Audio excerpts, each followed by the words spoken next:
Bonjour tout le monde, c'est Christine de Style Harmonie. Merci de me rejoindre. Aujourd'hui, je vous propose de faire des petites boîtes. Ce sont des petites boîtes que je vous propose d'offrir à vos invités ou à des amis qui pourraient venir manger à la maison, par exemple pour Pâques. Ça peut être également une petite boîte cadeau traditionnelle. Cette fois-ci, il n'y a pas de petit anse, c'est juste une boîte. J'avais pensé mettre des gros œufs à l'intérieur. Alors, je ne les ai pas, les gros œufs.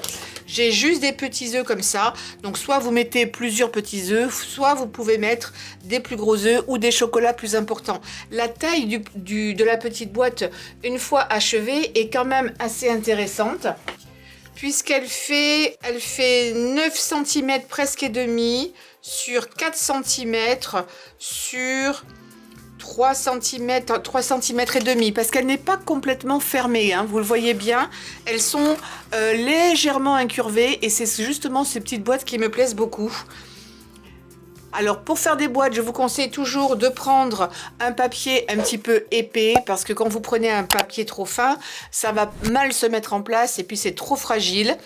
Et donc il vous faut un papier un petit peu épais, en tout cas un peu cartonné, disons.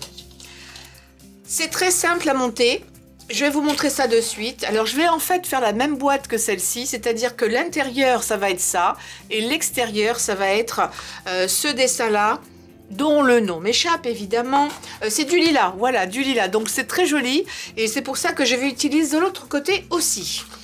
Alors il vous faudra pour ce faire une feuille de papier qui fait 6 inches par 6 inches. Pourquoi je vais vous parler en inches? Parce qu'on va utiliser la punchboard. Alors je sais qu'il y en a beaucoup parmi vous qui en ont et franchement je trouve ça bien pratique. Je l'ai depuis des années et je m'en sers de temps à autre, mais j'ai décidé de m'en servir un petit peu plus souvent.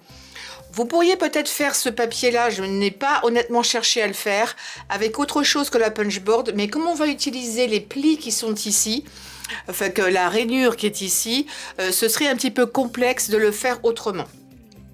Donc, je vais vous parler en inch puisque toutes ces tables sont marquées en inch aussi. Donc, ce sera plus facile à retrouver. On va s'en servir de deux. Le 1,5 qui est ici et le 3. Ce sont les deux seules mesures dont on va se servir. Donc, pour le premier, vous allez vous mettre à 1,5. Vous allez appuyer. Ensuite, vous allez faire la pliure et vous allez tourner. La deuxième fois, vous vous mettez à 3. Vous appuyez, vous faites la rayure, vous retournez, vous repartez à 1,5. Oups. Et pour la dernière, vous repartez à 3. Voilà. À ce stade-là, moi je vous conseille d'aller à l'arrière et d'arrondir tous vos angles.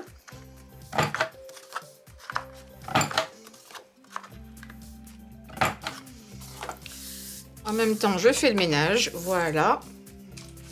Et ensuite, on va à nouveau utiliser, mais que ça cette fois-ci. On n'a plus besoin de faire de lignes, de pliage. Je vais essayer de vous... non, j'ai essayé de prendre le papier blanc exprès pour que vous puissiez le voir. Vous avez vos lignes ici. Est-ce que vous allez les voir ou pas? Je ne veux pas les plier tout de suite. Mais vous allez vous mettre sur les lignes ici, là. Vous vous mettez bien en face. Et vous allez faire un trou. Vous retournez et vous allez recommencer l'opération de tous les côtés.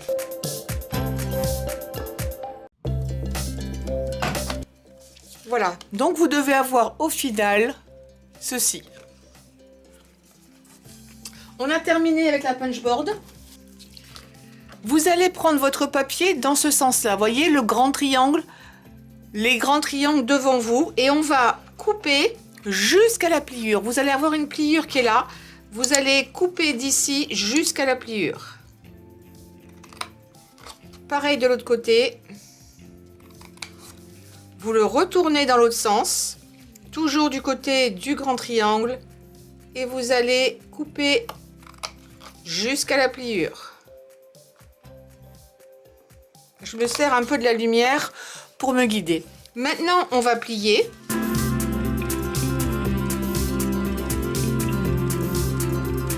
Voilà. Et on va coller. L'avantage de ce papier double face, je pense qu'il doit venir d'Action, c'est qu'il est magnifique vraiment des deux côtés. Donc on va mettre de la colle, uniquement de la colle ou de l'adhésif double face sur ces petits taquets là et uniquement. Moi je vais utiliser l'adhésif de cette façon là. Utilisez ce que vous voulez, une bonne colle fera également l'affaire.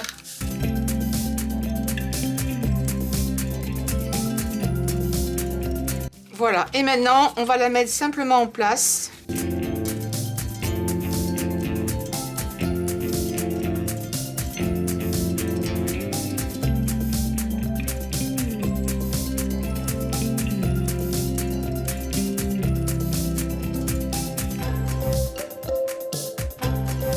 Et voilà, vous allez avoir ceci. Alors, une chose importante, on n'a pas fait de pliure à ce niveau-là, justement pour garder la courbure. Donc, vous allez légèrement, en appuyant uniquement sur les extrémités, rentrer le papier vers l'intérieur et ici aussi. Avant de faire cela, vous allez utiliser un punch. Moi, j'utilise des petits punchs qui ont des motifs, mais vous n'êtes pas obligé. Donc, aujourd'hui, je vais travailler plutôt avec le cœur. Vous pourriez utiliser une petite fleur comme ça, ou également une fleur dans ce style-là. On va également utiliser une attache parisienne et le plus important, quel que soit le motif que vous utilisiez, c'est qu'il puisse rentrer à l'intérieur de ce motif-là. J'ai décidé d'utiliser un motif. Si vous n'avez pas de petits motifs comme ça, utilisez un simple rond, ça ira tout à fait. Vous faites un trou et ça ira très bien. Du moment que votre attache parisienne peut rentrer à l'intérieur, c'est l'idéal. Donc moi je vais rester avec le cœur. J'aime bien le cœur ou ces pétales là aussi parce que ça va donner une certaine sécurité à l'ensemble. Donc je le mets dans le bon sens, il est comme ça. J'essaie d'être le plus centré possible. Et d'aller aussi le plus loin possible.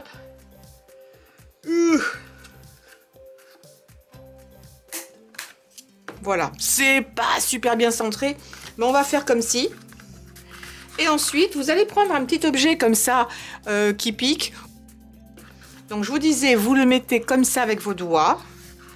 Pareil ici, on va faire cette courbure en douceur. On va le rentrer à l'intérieur. Et maintenant, vous allez décider de l'endroit où vous allez mettre votre attache parisienne. Si vous la voulez plus ouverte, votre boîte, ou plus ou moins fermée. Moi, je veux qu'elle soit quand même relativement bien ouverte.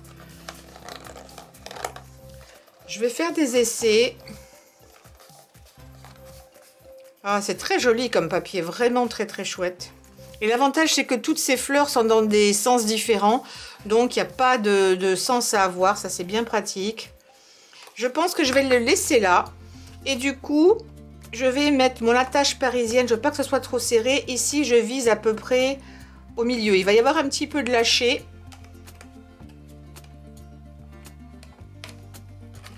Voilà. Donc j'ai pris une petite attache parisienne. Et ce que je vous conseille de faire, parce qu'il ne faut pas qu'elle soit trop serrée, vous allez comprendre pourquoi. Avec mes doigts, je vais venir la plier déjà, la pré-plier au milieu. Pour qu'il y ait plus de place que nécessaire. Ici. Hop.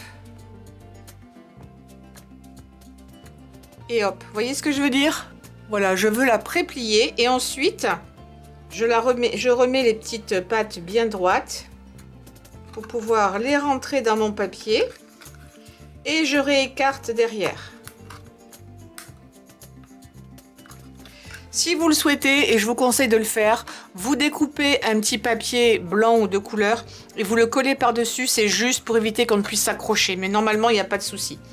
Et maintenant, votre boîte est quasiment terminée au niveau de la fermeture. Il n'y a plus qu'à refaire ça comme ça. Lâcher.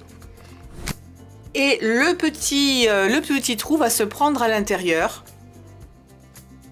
Voilà. Et ça se met tout seul. Il n'y a pas besoin de tirer. Il y a juste un petit peu à appuyer ici. Et vous lâchez. C'est tout. Et votre boîte... ici est terminé. Maintenant, on va juste s'occuper un petit peu de la déco. Là, j'ai trouvé que c'était Elle est où mon autre boîte? Sur celle-ci, j'ai trouvé que c'était un petit peu gros. D'une manière générale, j'ai fait un petit peu gros. Donc celle-ci, je vais la changer, mais je vais vous montrer comment j'ai fait. J'ai simplement découpé un petit carré. Donc je vais ne me servir que du carré du milieu. Je vais mettre mon tampon et je vais juste dire merci. Je vais me servir du StazOn. C'était pas obligatoire, mais j'ai envie de me servir de ça. Je vais le mettre un petit peu en travers. Je patiente toujours un tout petit peu pour que l'encre ait le temps de bien pénétrer dans le papier. Hop. Et pour les nettoyer un tampon au StazOn, moi ce que j'utilise, c'est tout simplement du liquide pour vitre, parce qu'il y a un petit peu d'alcool dedans.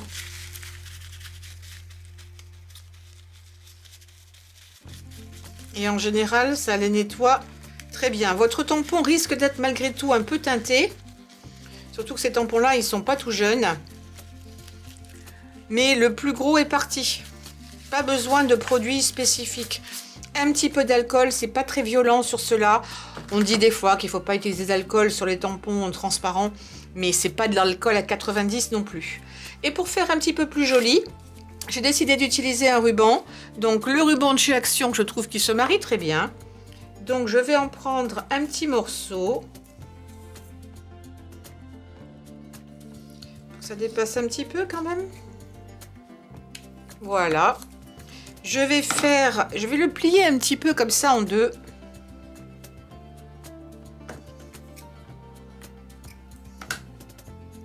Pour faire ce motif, je fais la même chose de l'autre côté.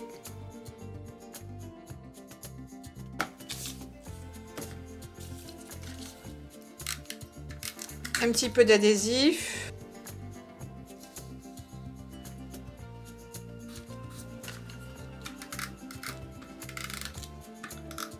Un petit peu d'adhésif ou de la colle liquide. Et je viens le mettre un petit peu en biais comme ça. Et j'estime que ça suffit, c'est largement suffisant. Là, c'est vraiment trop gros. Il y a déjà pas mal de choses. Le papier est bien occupé et c'est fait en vraiment très peu de temps avec finalement peu de choses.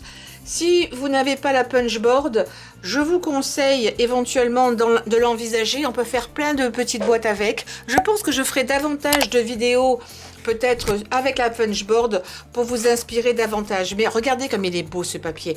Mais on peut le faire aussi uni. Ah, j'en ai une autre. Allez là, je ne vous l'ai peut-être pas montré celle-ci. J'en ai une autre qui est beaucoup plus délicate. C'est quelque chose qu'on pourrait très bien mettre également, pourquoi pas, pour un baptême, faire ce genre de petite boîte avec des petites choses à l'intérieur. Mais c'est vraiment une bonne taille. Moi, je pense que je vais également m'en servir en guise de boîte cadeau à donner à quelqu'un parce que c'est vraiment, je trouve que c'est un côté assez féminin. Si vous mettiez du bois, par exemple, vous avez du papier effet bois, vous savez, comme des lattes de bois, ça pourrait être d'un seul coup beaucoup plus masculin également. Vous pouvez également utiliser cela pour les hommes. C'est vrai qu'en général, moi je suis plus portée sur les fleurs, mais n'oubliez pas que vous pouvez toujours transposer pour des effets plus masculins également, suivant à qui vous allez l'offrir. Voilà, n'oubliez pas de me donner un pouce en l'air pour cette vidéo, de souscrire à ma chaîne, de cliquer sur la cloche, de me laisser vos commentaires et bien entendu de partager sur les réseaux sociaux. Tout cela paraît rien du tout, mais c'est énorme pour ma chaîne et ça aide ma chaîne à se faire connaître. Merci beaucoup pour votre participation. Je vous dis à très vite pour de futurs tutoriels. En attendant, portez-vous bien.